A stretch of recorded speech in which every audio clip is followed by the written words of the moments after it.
When Resident Evil 7 Biohazard booted up on my PlayStation 4 back in 2017, I was silently stalking around, solving puzzles, ammo conserving, and begging not to be spotted by one of the menacing Baker family.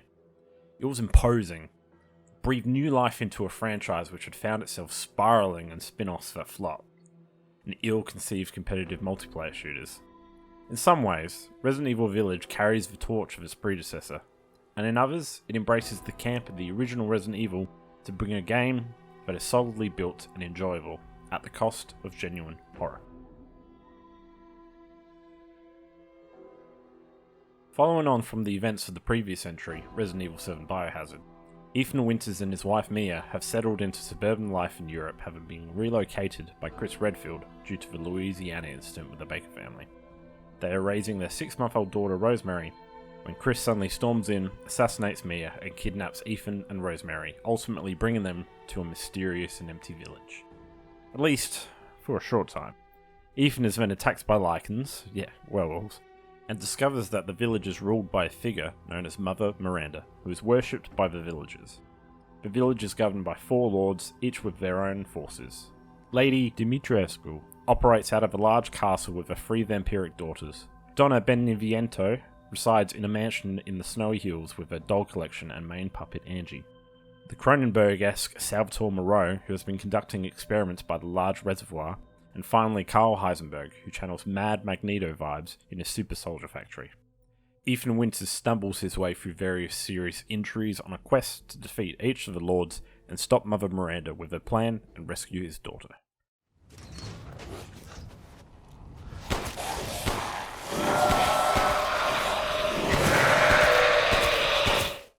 To put it bluntly, Resident Evil Village has a story that is predictable and messy.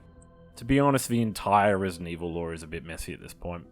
It's hard to keep track of all the various viruses, molds, organisms, and parasites that are responsible for all of the creatures in the series. We also do not need another origin story for how Spencer got the idea for the original T-Virus.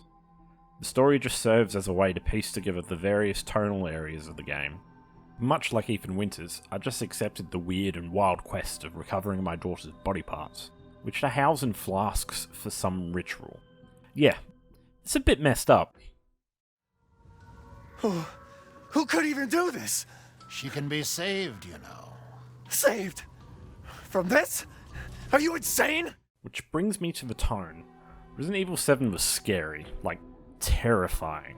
I have haunting memories of my first playthrough slowly creeping and peeking in the bakehouse, hoping not to get spotted by Jack. Resident Evil 8? It's not really scary. In fact, I'd go far to say it's campy and it knows it. The 4 lords are hamming it up and it's glorious. The amount of torture and injuries that Ethan Winters goes through is laughable. No amount of health meds should be able to fix the sheer amount of punishment that Ethan Winters has lived through. And yet, they have the gall to provide an in-game canon reason that it's possible, and it's so stupid that I have to commend them for getting away with it. For a horror game, I found myself laughing more than being spooked or scared, but I was laughing with a giant smile on my face. I've been waiting for so long. I'd make a much better daughter than Rose. Please, won't you stay with me forever? What? It's a direct sequel to Resident Evil 7. Resident Evil 8 brings the same gameplay and improves it on all fronts.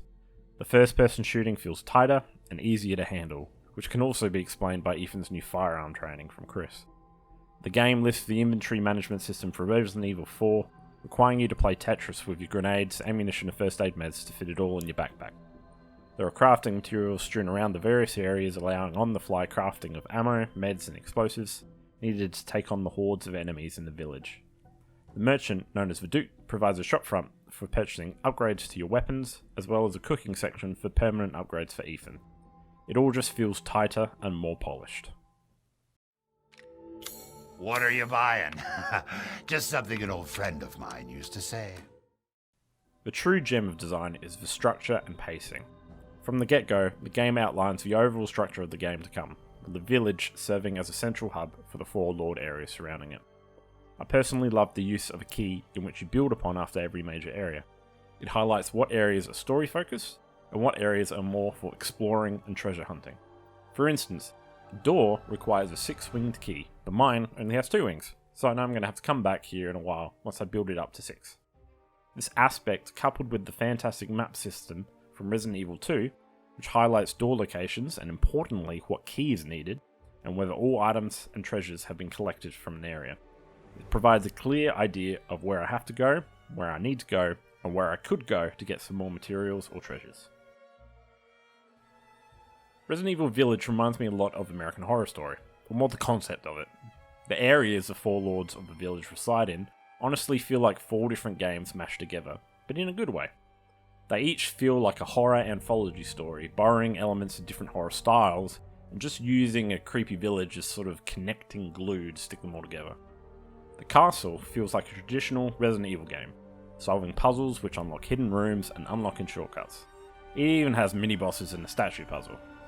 By starting as the first area, it eased me back into the way the recent reboots of Resident Evil 2 and 3 played. The Beneviento Mansion feels like the developers are dipping their toe into a more Outlast style of horror. So one section where there are no enemies to fight, to the point where they even take away your weapons. The Reservoir section evokes strong Resident Evil 4 vibes with a bit more of an action-orientated puzzle solving around a large creature in the lake, with the Lycan Stronghold and Factory bringing a bit more of the action-focused Resident Evil 5 and 6 gameplay to the forefront for better or worse.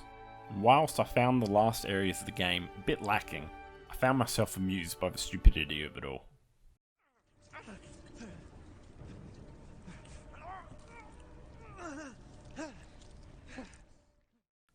The village is filled with different enemies to face in each of the areas. The Lycans serve as the zombies of the game, with a bit more danger and versatility to them. They can wield bows and axes and can bash doors down. They always manage to duck and weave away from my bullets just as they pull the trigger.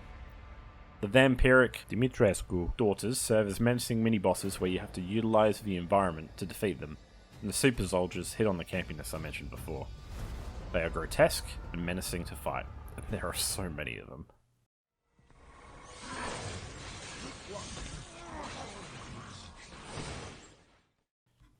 Resident Evil Village is beautiful.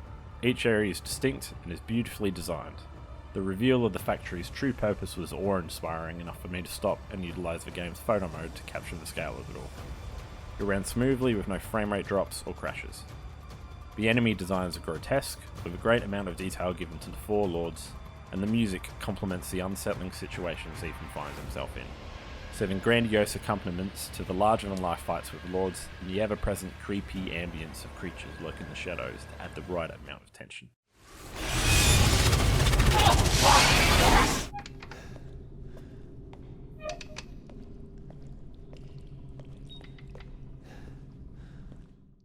Resident Evil Village encourages replayability. Much like previous iterations, infinite ammo and different weapons are available to be bought with completion points, which are given to you by completing challenges. These challenges range from kill a number of enemies with handguns, to boss time trials, and full playthroughs with knife-only runs. I was so enthralled with the game that I subsequently beat it 4 more times trying to check off as many as I could. The Mercenaries, a run-based time attack mode, is back, with 4 maps for those wanting to fight for leaderboard glory. There is also a range of difficulties with the Village of Shadows, extreme difficulty unlocked for New Game Plus playthroughs. The minute-by-minute gameplay of Resident Evil Village is tight and polished. I love the anthology feel, exploring various genres of horror throughout the titular village and its surroundings, but I somewhat feel flat about the lackluster story and the final section of the game. It's campy that harkens back to that Evil Dead 2 feel of fun and inanity. Whilst Resident Evil Village may not be perfect, and it sometimes feels campy and stupid, I played through it with a grin on my face.